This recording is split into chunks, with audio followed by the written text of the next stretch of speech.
How's it going, everyone? Happy Thursday, almost to the weekend here. Just driving home as I usually am at this time of the day, and want to share a quick thought with you guys, and that's how to reduce stress and anxiety. Before I get into that, I definitely want to throw out the disclaimer or whatever it is and say that I'm not a psychiatrist, psychologist, or an expert in any sort of like anxious or stress-related disorders, and I'm not trying to pretend to be a doctor or anything here. Just want to share something that's worked well for me over the years, and hope to pass that knowledge on to you guys. But if you have some serious issues, definitely want to consult your doctor and go that route. But anyways, the thing that gets me is people who stress out over some little things, and maybe I'm a little bit jaded from my time in the military. I'll admit that I've been exposed to some very stressful situations that perhaps other people may not have been exposed to. But something as simple as getting behind a microphone with my podcast, or even doing a Facebook Live like this, I still get anxious. I still get stressed out about, am I going to trip over my words? Am I going to trip over my tongue? Am I going to do this, that? All these things start going through my head.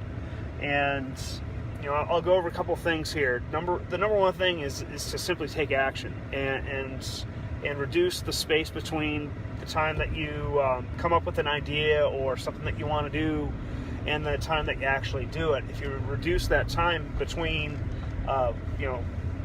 bearing the thought and taking action, you'll significantly reduce your stress. I mean, I get it that there are some hard constraints there and whatnot, but anything you can do to reduce that space between that idea and taking action will radically reduce your stress and anxiety of that action. So that's number one. Number two is to actually do things that stress you out and cause you anxiety, because our minds are wild animals, and they blow shit out of proportion. I know it happens to me, even though I'm sitting here talking to you guys about it. It still happens to me pretty frequently that I make shit out to be a lot bigger than it turns out to be. And the thing that comes out of doing those stressful and anxious things is that you build confidence, and you build that muscle that, hey, you know what?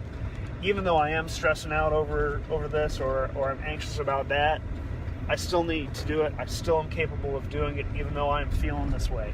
It builds that confidence, and it's going to get you to take more and more action. It's just going to spiral upwards.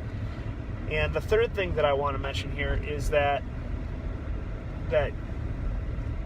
you have to become aware of your thoughts. And a lot of people don't understand that our thoughts are our thoughts, but at the same time, we can take a step back and observe our thoughts and really frame them in a positive light. Even though, thoughts, and I use this example all the time because I'm sitting here talking to you guys on my phone and on the podcast and whatnot, but I'm not the best public speaker.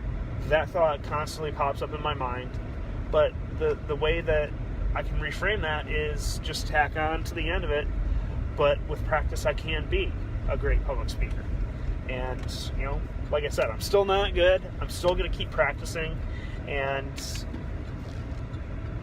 you just, if you don't become aware of your thoughts, and if you don't take the time to think about, hey, how can I frame this to get me to move, to take action, you're really just going to find yourself behind the eight ball constantly, and you're going to find yourself,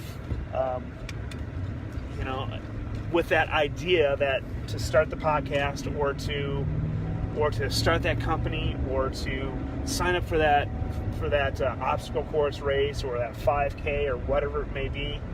You're just gonna sit there and think about it, and you're gonna think yourself out of doing that thing, whatever it's gonna be. And And again, you're just going to find yourself sitting on the couch when you could be taking action and you could be moving yourself forward. And even if it is a miserable failure, and I've had miserable failures with podcast interviews and other things in my life, I'm still here. I'm still kicking away. And really the consequences weren't all that bad when I did have that, that epic failure when I, really tripped over my tongue and had that huge, had that huge brain fog and that brain fart when I was doing an interview or recording a podcast. Beautiful thing about that is I've got editors and you can edit things out.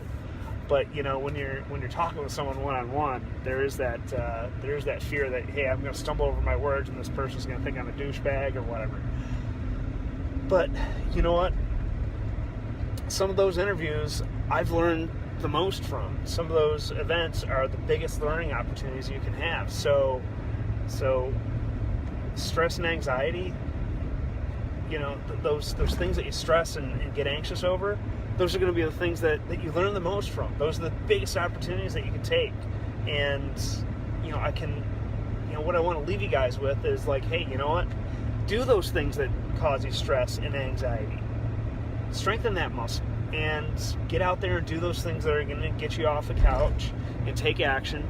Start that business, start the podcast, get in the gym, and really just blow up your results. I mean, I really look back on my my 40 years, close to 40 years, and think about the things that I've been stressed and anxious over, and it's I kind of laugh at myself, but that's the beauty of hindsight. But if you do the same thing, I think many people will have a similar result with stuff like that. So that's what I'm going to leave you guys with. Just get out there, do those freaking things. Oh man, there's a sorry to do the squirrel thing here, but there's a flipped over vehicle here on my drive home. Man. Anyways, what I want to leave you guys with is to get out there and do those stressful things, those things that cause you anxiety. I heard an analogy. I forget where I heard it from, and if you've heard it, let me know. But the American bison has an instinct of whenever there's a storm coming, they go to the storm. And many other animals like cattle and deer, they run the same direction as the storm goes. So if you keep running away from the storm, eventually it's going to overtake you.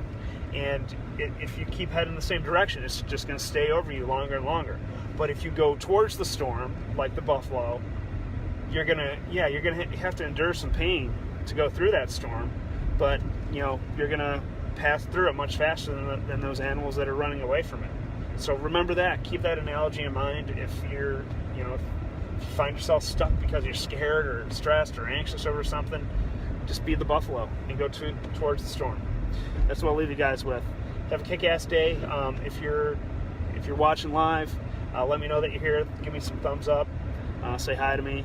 If you catch the replay, give me #replay.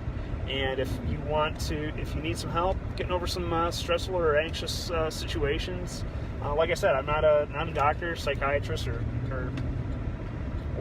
psychologist, whatever you want to call them.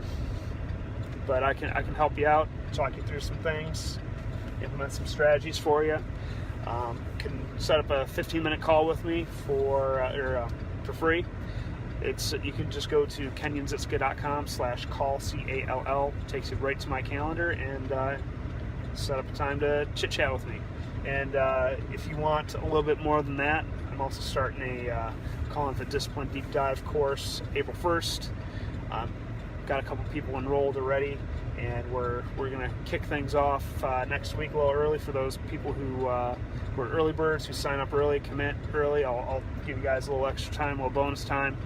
Just go to KenyonZitska.com/DDD for Discipline Deep Dive, and you can get signed right up. All right, guys, that's all I got, and I will talk at you later.